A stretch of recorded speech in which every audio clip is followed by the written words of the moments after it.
ఒక గొర్రెగాడు ఏమొచ్చినా కూడా ఒకటే ట్యాబ్లెట్ వేసుకుంటాడా?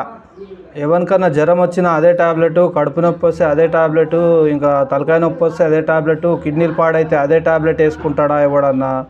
ఈ కథనే ఎందుకు చెప్తున్నా అంటే, రేవంత్ రెడ్డి గారు ఏం చెప్తున్నారంటే, ఎలక్షన్ల కన్నా ముందు ఏం చెప్పారంటే, ఆ దేవుని మీద ఒట్టు, ఈ దేవుని మీద ఒట్టు, ఇంకా రాముని మీద ఒట్టు, అలా ఏమంటారు భద్రాచలం రాముని మీద ఒట్టు, ఇంకా మన ఏంది యాదగిరిగుట్ట నరసింహస్వామి మీద ఒట్టు, ఇంకా అన్ని అమ్మవారి గుళ్ళు, గణేశుని గుళ్ళు, రాముని గుళ్ళు, కృష్ణుని గుళ్ళు అన్నీ తిరిగిరు. ఎలక్షన్ల కన్నా ముందు అన్ని దేవుళ్ళ మీద ఒట్టు పెట్టిరు. దాని తర్వాత ఇప్పుడేమంటాడంటే, తాగేతోనికి ఒక దేవుడు, తాగనోనికి ఒక దేవుడు, పెళ్ళైనోనికి ఒక దేవుడు, ఇద్దరు భార్యలు ఉన్నోనికి ఒక దేవుడు, 10 మంది భార్యలు ఉన్నోనికి ఒక దేవుడు, పెళ్ళి కానోనికి ఒక దేవుడు, ఒక దేవునికి శాఖ పోస్తాం, ఒక దేవునికి గొర్రె కోస్తాం, ఒక దేవునికి స్వీట్ ఎక్కిస్తాం. ఇవన్నీ పదాలు చెప్పడం అవసరమా?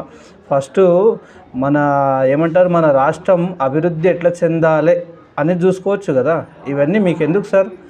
ఎవడో ఇతర మతస్థులకు ఒక్కొక్క దేవుడు ఉన్నాడు అంటే, ఆ దేవుడు ఉన్నాడో లేడో మాకెందుకు చెప్పండి. మాకు ఇంత 16,000 మంది కాదు, 75 లక్షల మంది ఉండొచ్చు దేవుళ్ళు. మీరు కూడా ఒక హిందువే, మీరు కూడా ఒకప్పుడు అన్ని దేవుళ్ళకి పూజ చేసి ఉండొచ్చు.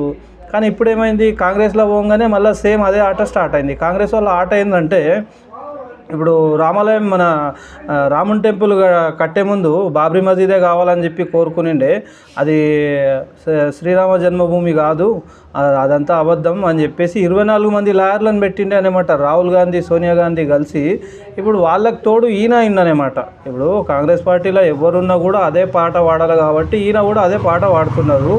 మళ్ళీ ఇంకా నెక్స్ట్ టైం ఓటేసే ఓటర్లకు మళ్ళీ ఇంకేమన్నా కొద్దిగా సిగ్గు, శరం, మానం, మర్యాద ఉంటే ఇటువంటి వాళ్ళకి ఓటేయరని నేను అనుకుంటున్నా. నేను చెప్పిన దాంట్లో ఏమైనా అటు ఇటు ఉంటే మీరు కామెంట్ పెట్టి నాకు చెప్పొచ్చు. జై శ్రీరామ్.